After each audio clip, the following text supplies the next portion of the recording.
and time for us to gather and think about the Easter event, a time of renewal, recreation, new life.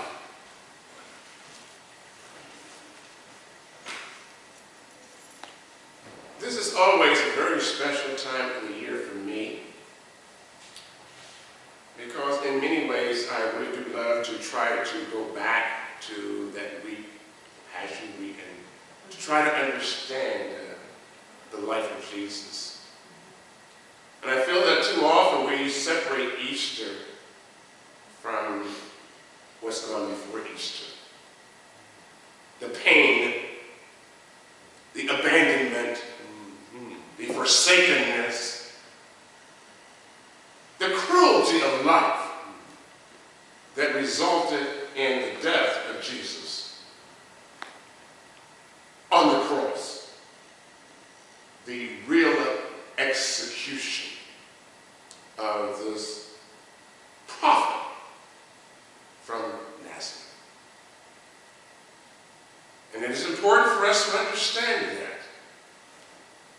All that led to what we now celebrate as Easter. Let the words of my mouth and the meditation of my heart find favor in the heart of God, the heart of the universe. I pray. Amen. Amen. I'm reading from John, the 18th chapter, the 33rd verse.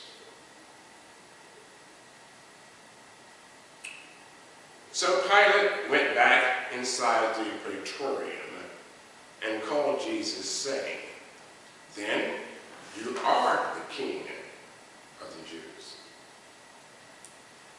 Jesus replied, "Are you saying this of your own accord, or did other people tell you about me?" I'm reading from the Bible translation. It's kind of unusual for some of you. "Am I a Jew?" Pilate says. "Your own nation and the high priest have handed you over to me. What have you done?" That's Pilate. "My realm does not belong to this world. If my realm did belong to this world, my men would have fought to prevent me from being handed over. But as it is, my realm lies elsewhere." "So you are a king," said Pilate. "You?" "Certainly," said Jesus, "I am a king. This is why I was born. This is why I came into the world, to bear witness to the truth. Everyone who belongs to the truth listens to my voice." "Truth?" said Pilate. "What is truth?" With these words, he went outside to the crowd again and told them, "I cannot find anything wrong with him."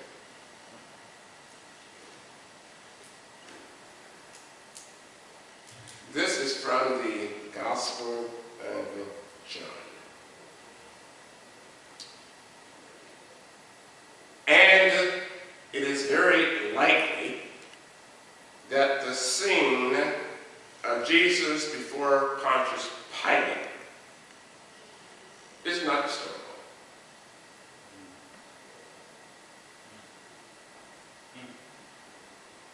For it was required of by Roman custom that a prisoner would be examined in the presence of the accuser and witnesses.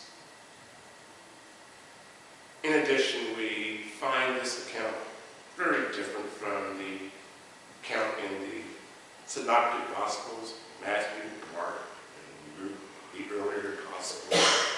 That's more historical.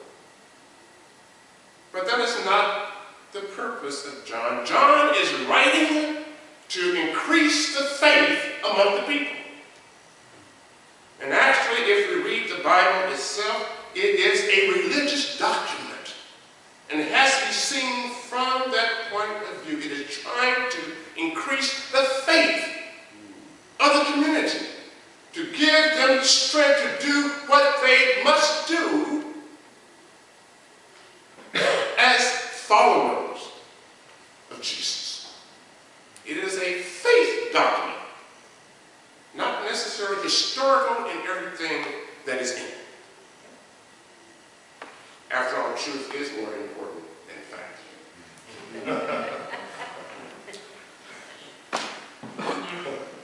Clearly, Pilate's interest in Jesus was whether or not his purported kingdom or kingship was threatened to the rule of Caesar. That was his concern. He didn't care about what it did to the Jewish community. The question was, is this a threat to Caesar, to Roman rule and Roman order, to Roman national security? When Jesus states that his kingdom is not of this world, Pilate is happy, relaxes, let it go. I find no fault in him. It's almost like he's a preacher who's going to keep people quiet. His kingdom is not of this world. He's a preacher of pie in the sky, by and by. They'll get their reward when they die and are resurrected into a new reality. So why kill him? I find no fault in him.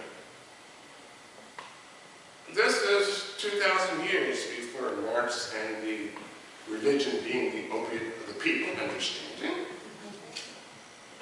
So maybe Pilate was ahead of his time. In fact, one of the great alliances historically in history has been the aligning of religion with the status quo. And sometimes religion has run ahead of the status quo in terms of imposing oppression. And that is why even in this country, religious institutions get certain exemptions from taxes and so on. State power understands that religion can be its best friend, can soothe the souls of its adherents, lull them into accepting a life that is beneath them, a life that is oppressed, can help them to adjust to the reality of poverty and injustice. Religion can't do that, it often has. Helps us to accept our own niche in society. Reinhold Niebuhr, one of the great theologians of the past century, whose father actually built the sanctuary in 1906, stated, "The sanctuary which the priest builds may be a thing of beauty to which men periodically escape from an ugly world, securing just enough relief from oppression to be beguiled from their rebellion against evil." If Jesus' kingdom does not threaten Pilate's kingdom, any more than Pilate assumes, how can it overcome the injustice of Pilate's government? How can it speak a word of deliverance, liberation to the victims of oppression?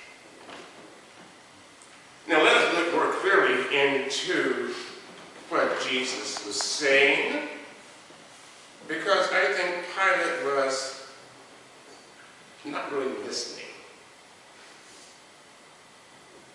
I think he too easily accepted this idea of the kingdom not of this world not being threatened to Caesar's kingdom.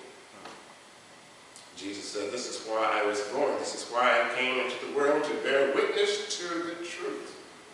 Everyone who belongs to the truth, everyone who has this moral understanding, listens to my voice and obeys it," as the Greek word implies, not only listens, but obeys. So Jesus is about rallying people around the truth. And Pilate does not recognize this as raw material for insurrection. The truth. It is. And although Jesus may have said that his realm was not of this world, he did not say that his realm was not in the world. So we have enjoined the battle of truth with compromise